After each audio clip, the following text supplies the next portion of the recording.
the Spirit of the Lord. Renewed in the Spirit of the Lord. I lift my thoughts. But what level of success have we had in believing on our divine faculties up until this point when things are not going our way? Depending upon which eyes we are more practiced at seeing with, this may be a challenge for some of us some of the time. Maybe we can experience God during certain moments of our lives and not others. Maybe we revert back to what Unity calls sense consciousness, when the circumstances start to become more and more challenging. Because of our early childhood conditioning and possibly some other things, we're afraid to trust it. Or we haven't learned to consistently trust it yet. I woke up yesterday morning. I wasn't feeling too well. I was having pain in the back of my head.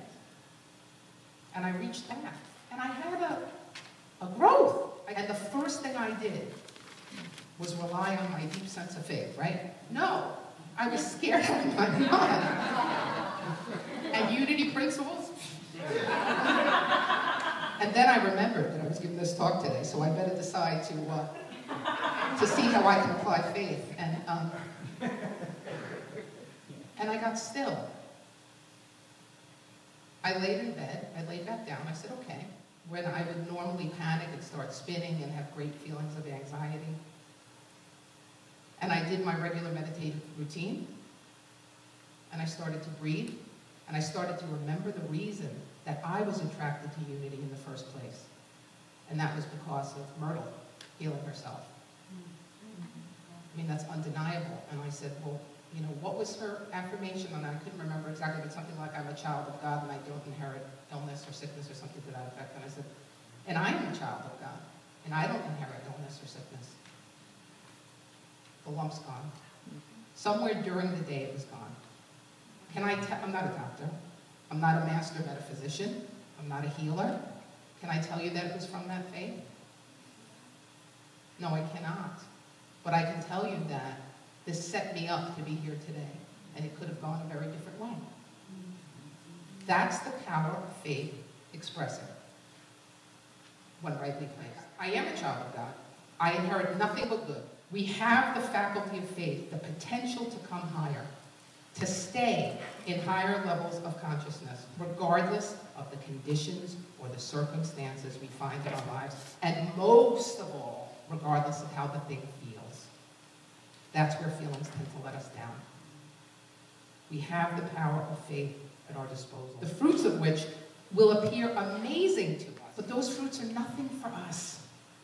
After all, they are our divine birthright. The master teachers like Jesus the Christ and so many others that if I polled the room, you would tell me the ones that you're inspired from. I have my list too. They came to show us this. It was the most important message, in my opinion. That whatever you think about yourself, you're wrong. It's far greater.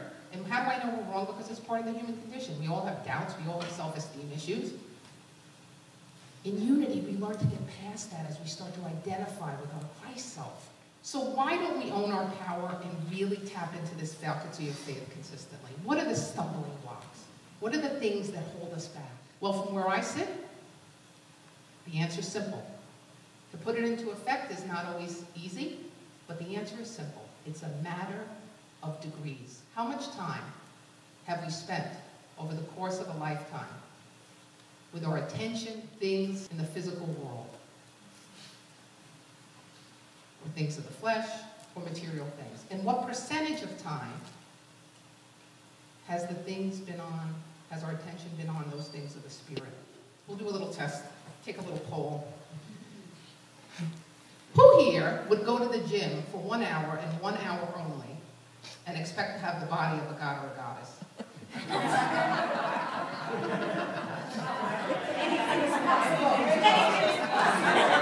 These, my friends, are the true Unity Truth students. You all failed. Goodbye.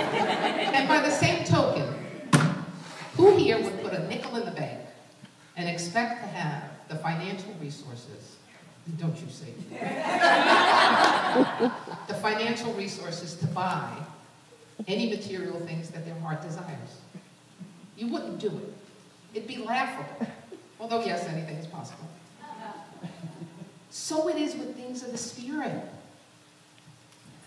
Especially the relationship between God in us and us in us. It takes persistent and consistent tending to and nurturing. We get to understand ourselves better by getting to understand God better. We get to understand God better by spending time with God. The best way that I know to spend time with God is in a state of meditation. The answers exist on that plane. The power is within. The more time we spend exploring on that level of consciousness, the more fruits we see in our lives. And then the more faith we have in our own divine faculties and powers. We start to turn to God more and more frequently. The fruits of the Spirit start to crop up all over our lives in places we would never expect. And things increasingly improve. Problems that used to baffle us, they baffle us no more. The peace that passes all understanding tends to manifest through us and as us more and more. And that benefits all people around us as well as ourselves. You ever had called to be around a person? I think Kurt just told me a story about this too, with your speaker from last week. Just by being in her presence or his presence, you start to feel calm. You start to feel serene. What energy are they radiating? What love are they radiating? These are the spiritually evolved among us. And I'm sure we have many sitting here today. I'm sure of that. So turn in towards God. Face God. In your leisure time, start to spend just a few minutes more with God. Do this until the joy of doing so starts to compel you to do it even more. Keep a journal of what you discover or the answers you get. This has been a phenomenal tool for me over the years. You get to see it in black and white. I got these answers. I posed this question. There is your hard evidence. There is the facts, right? We went back to the definition, without seeing. But it's there that we can see the fruits of the labor of our meditative practice. Whatever that is, it's different for everyone. Some people like to walk, some people sit in lotus position, some people do Tai Chi or yoga. Great! What's your practice? What are you willing to commit to when you walk out of here? To have more of that unbending joy. Not the ice cream joy, although, you know. We become more sensitive at seeing the things of the Spirit. As we do, we will be convinced more than ever of the power that the faculty of faith holds for us when it's rightly directed by us, when it's rightly placed.